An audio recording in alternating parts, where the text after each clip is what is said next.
News! Okay, we'll start with this. This weekend on the undercard of Bam Rodriguez versus Gallo Estrada, we're going to be seeing longtime WBC Super Bantamweight champion Yemi Mercado, the longest reigning champion at the weight, coincidentally, also the youngest, defend her title against the United Kingdom's own Ramla Ali. Just a refresher. You've likely seen more of Ramla in action on DAZN than you have of Yemi because Yemi primarily fights out of Mexico and her fights are televised on Azteca. Unless you're down there, you may not be familiar with this fighter. But what you need to know about Yemi is that she is several years younger than Ramla Ali, with many more fights and many more rounds in the bank, and she's got a solid resume, a solid body of work. She's been in there with anyone from Fatuma Zarika to Amanda Serrano, Bobby Juarez, Julissa Guzman, the same Julissa Guzman that knocked out Ramla Ali 2 fights ago. Many years before that, Yemi Mercado fought her. Yemi Mercado beat her. beat her on points. In a word,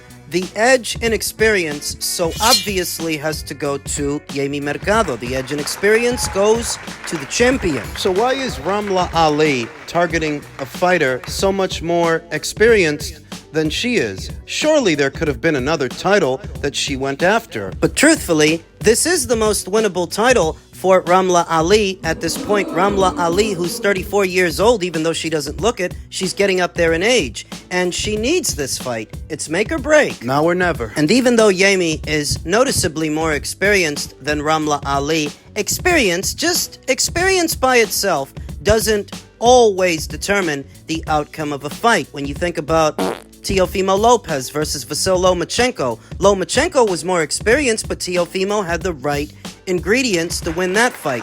Ramla may have the right ingredients to win this one. She might. So if you're not familiar with Yemi Mercado, here's a brief recap. When I first saw Yemi in action, and this was many, many years ago, she was more of a brawler, more prone to trading punches, mid-range to inside. But over the years, she's developed into more of a mover and more of a boxer. Is that how she's gonna fight Ramla? There's the intrigue of this match, because that's pretty important. How will Yemi Mercado handle the height and length, the snap on the jab, and the boxing of Ramla Ali? Because Yemi Mercado, she fancies herself a bit of a boxer. And a mover. And a jabber. She is a lot more well-rounded as a fighter now than when she first became WBC champion years ago. She's a lot more cautious and a lot more careful. Uses the ring. It's worked for her. It's rounded her out as a fighter and a champion up until this point. But at this point, if she makes the Ramla Ali fight a boxing match and keeps it one, she might lose. What? As strange as that might sound, that it's gotten her this far, and it's worked for her up until this point. If this weekend's fight turns out to be a boxing match, then Ramla wins on points. Yemi's got the edge in experience, and I think she's durable. I think she's a more durable fighter. Takes a better punch than Ramla Ali. But I don't think she's as fast on her feet. I don't think she has faster hands. Ramla looks the taller, longer fighter of the two. And if you make this a chess match, that actually favors Ramla a bit more than it favors Yemi. So I'm very curious to see what Yemi's approach is going to be. How's she gonna fight this fight? It's within her ability to make it a dogfight, to make it a brawl, but that's not how she's been fighting as of late. Her last couple of fights, She's been more cerebral. she tries that with Ramla, she might get outpointed. She might. She's got some strengths in some areas, weaknesses in others, as stated. I don't actually think she's faster than Ramla Ali, faster on her feet with faster hands. I don't think Yemi's faster than Ramla, even though Ramla is older. I don't think she's as athletic as Ramla. Very curious to see how it's going to go, and what exactly is going to be Yemi Mercado's approach, and what about Ramla's? What's she gonna do? It's a subject we can cover in another video. In this one, The focus is, if Yemi goes in there trying to box with Ramla Ali, that's what could end up costing her the green belt. That's what could end up costing her the WBC title. She'd be better off brawling with Ramla than boxing her. Father was right about a lot of things with these kids, Haney and them. You gotta have pop and you gotta have chin, brother. If you don't got one or the other, These days, yeah. these days, so Shakur, you should go to 130. Go probably even try to make it to 26. Because that's where you're going to really become undisputed and people really going to talk heavy about you. I don't have any illusions about why Teofimo went on as many podcasts as he did, name-dropping as many people as he name-dropped, anyone from Terrence Crawford to Devin Haney to Shakur Stevenson. Some things I agreed with, some things I didn't. Isaac Cruz. He name-dropped all these people and took shots at all of them, Rolly Romero included, because he has a fight to sell. He has a fight to sell this weekend, and nobody's talking about it. Why would they?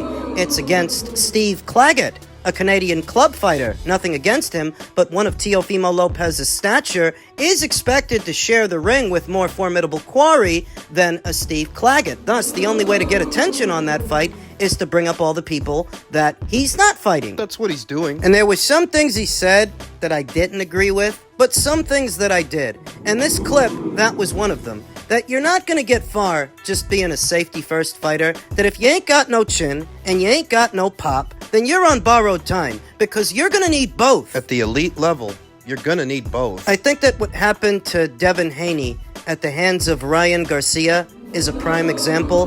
Dubious elements aside, Devin's never really been able to hold a shot, whether it was at 135 or 140. He doesn't take a good punch. And when he does get caught with a good one, it takes a noticeably long time for him to recover, shake it off, and get his equilibrium back. I think that speaks to what it was Teofimo was talking about. Does that apply to Shakur Stevenson? What's he got to do with anything? Well, they're both pure boxers. Both Devin Haney and Shakur Stevenson are textbook pure boxers, outside fighters, economic jabbers that stay on their toes. They both are. And there are others like Hitcherson Richens at 140 pounds, Australia's own Sky Nicholson at featherweight. She's a pure boxer. Well, what about them? So I feel like a lot of the youngsters that came through in the previous crop were doing their best to emulate Floyd Mayweather, the version of Floyd Mayweather that they caught at the tail end of his career when he was in his mid-30s, being economic, cautious, careful, not throwing too many punches and not looking for a knockout, Not taking chances. happy to win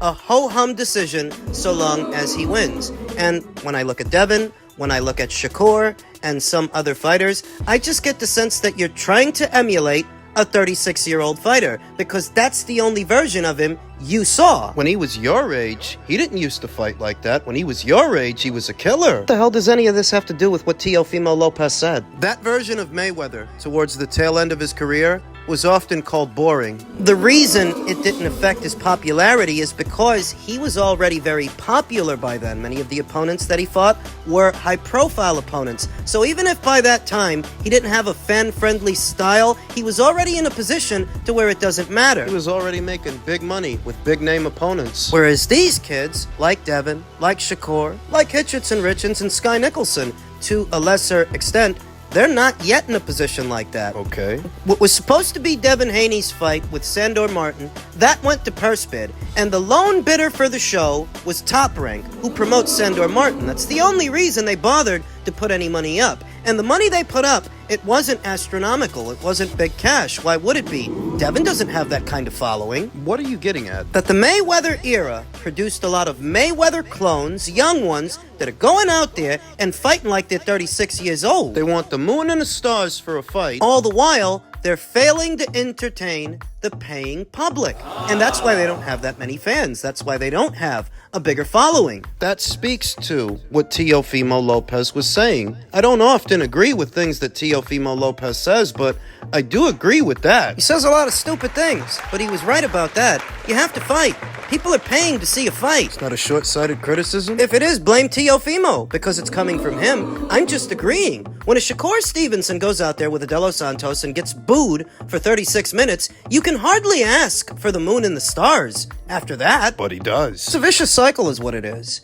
Because you could put distance between yourself and a bad performance by getting back out there in a jiffy. Today's fighters don't, because they want so much money up front for the fights they are having, they can only afford to get them out there so many times a year. And the fighters and their managers, they never want to go backwards on the money. To stay busy? They never want to go backwards for the money. So when you think about Devin, who's taking the rest of the year off, all people are going to have to talk about is how Ryan kicked his ass. This is all we're going to hear about for months. With Shakur, that's all we've been hearing about ever since the Edwin De Los Santos fight. How terrible he looked, how boring it was. There's next to no excitement for his upcoming fight with Artem Haratunian. That's a byproduct of lackluster showings and a safety-first style. It all ties together that sometimes it doesn't even matter so much who you're fighting, but how you're fighting. If you're entertaining people. That's how Javante gets away with it. They conjure up these stumble bums that they know he's gonna knock out, but he knocks them out, and for some people, that's enough. Whereas a more skilled fighter, like a Shakur Stevenson, skilled as he is, he's not that entertaining, and he needs to correct that. People came to see a fight. You're gonna tell me, maybe that's asking a lot, but these fighters are asking for a lot. Every single time they fight. Teofimo made a valid point. Just saying a lot because he's most known for saying stupid things and stupid shit. But he made a valid point. Even though he's had a few lackluster showings himself, that doesn't change that what he said was true. Maybe he's throwing stones in a glass house? But the same applies. Being a Mayweather clone is not all it's cracked up to be. Coming out of that era, these young boxers, these pure boxers, were thought of as highly touted and highly skilled, where now they're just thought of as boring. And people don't get excited when their names come up. How many young fighters in recent years have you seen come out with a Philly shell? Ad nauseum. How many young fighters have you seen come out fighting a fight like they're in their mid-30s and they're trying to preserve themselves for the later rounds? Not going in for the kill, not behaving like young, hungry fighters. Fighting like it. This especially applies to Shakur Stevenson because he's got a fight coming up, and he cannot afford another performance like the Nicotila performance or the De Los Santos performance. He has to entertain. So what are you saying? The reason that a lot of these guys and some girls are safety-first fighters is because it's Floyd who they're emulating. Stop trying to be the next Floyd. We don't want another one. Be a more dynamic version of yourself. A more entertaining, gutsy version of yourself, because the idea that you're just gonna pity-pat everybody to death with mosquito bites, Stay way on the outside to where it's hardly a fight. you'll have hardly any fans doing that shit.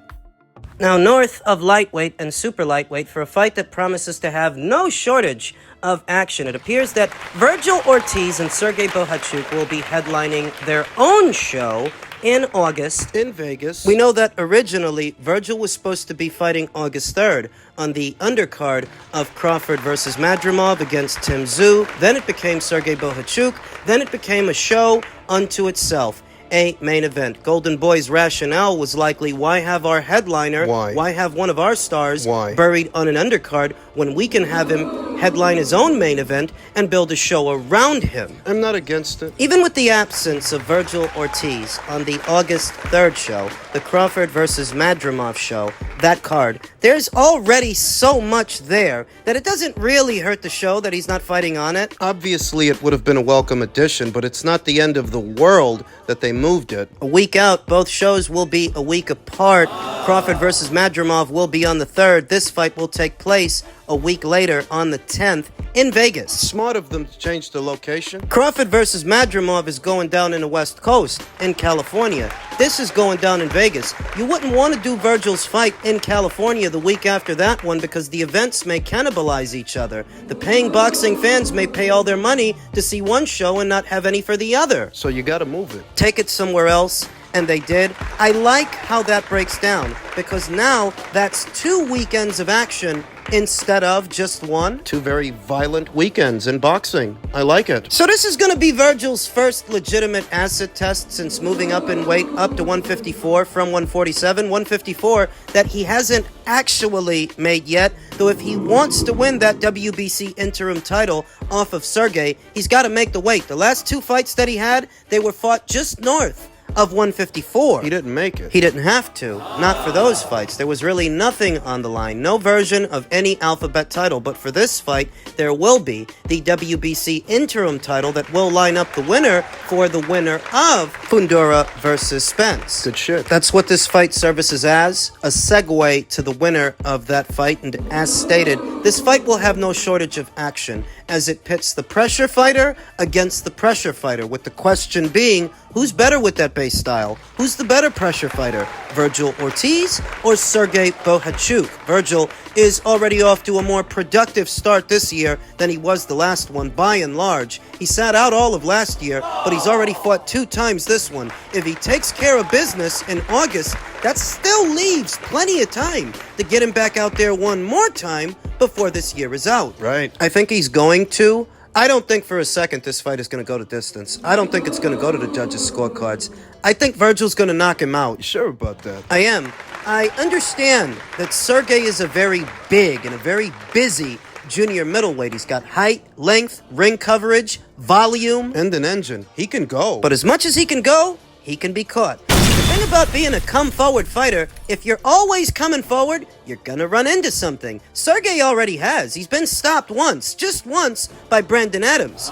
Thing is, Brandon Adams, he's not a big puncher, but he was able to stop Sergey. So, if Brandon Adams can stop you, I think Virgil Ortiz can stop you. Sergey's a good fighter, fun to watch, make no mistake. He's made for television, but he can be caught. And we saw that in the Brandon Adams fight. We saw that more recently in the Brian Mendoza fight. Even though Sergey was having it all his way for the most part, I think he got caught with an uppercut. I think it was an uppercut that rattled him, and he was hurt. Got back to business. But for a moment there, he was in trouble. And I think Virgil Ortiz can do a lot better than Brian Mendoza did in that situation with that same fighter. What's intriguing? This is Virgil's first legitimate acid test as a junior middleweight. This is not an over-the-hill Thomas Dulorme or an unheralded Frederick Lawson. This guy might chin check you. Get through with something? Sergey's the kind of fighter that throws punches in bunches, and he's not going to stop until you're stopped or the fight is over. And you're out of time. I don't think that young Virgil, has ever been in there with somebody like that, somebody like himself, that's going to go for the gusto, go for the kill, throw punches in bunches, step to the other guy. I don't think he's been in there with somebody that has the same mindset and the same firepower, sort of, that he's got. This is beautiful. But I do get the sense that Virgil's going to catch him. It's just a question of when. I do get the sense that because Sergey Bohachuk opens up so much, it makes it that much easier for Virgil to catch him in between the punches. And when he does, He's going out. this is a much more winnable fight, I think, for young Virgil than Tim Tszyu would have been, because Tim is a lot more methodical with his volume. He does a lot more punch picking than Sergey. I think he punches harder too. This fight with Sergey, to me, is more winnable than that fight, and this fight services as a rehearsal, I'd say, for that fight. If they revisit those talks. Revisit that fight between Virgil and Tim. We'll see. But now he's got to get through this guy, and I think he's going to.